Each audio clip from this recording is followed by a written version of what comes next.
ए सखी शादी भइल ससुरा गइलू अपना सैया जी के हाल चाल ना बतैलू।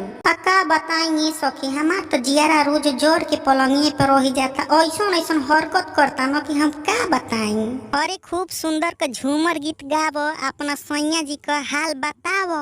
जब होला भोर हरिया सैया धरे कवरिया हूँ मचावे पलंगरिया कोठरिया में।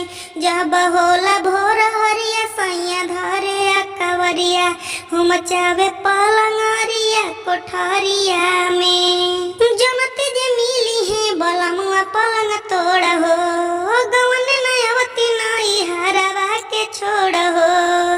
जनते जे मिली है बलमुआ पलंग तोड़ हो, गवन नयवती नई हरवा के छोड़ हो। मोर जियरा जाता हाफी पेव देता जप जपी हम थर थर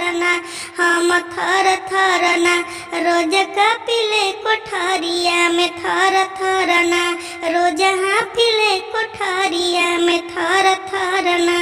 अरे रतिया में पी के सैया आई जाला पौआ, करेला प्यार से जिया पहू मचौआ।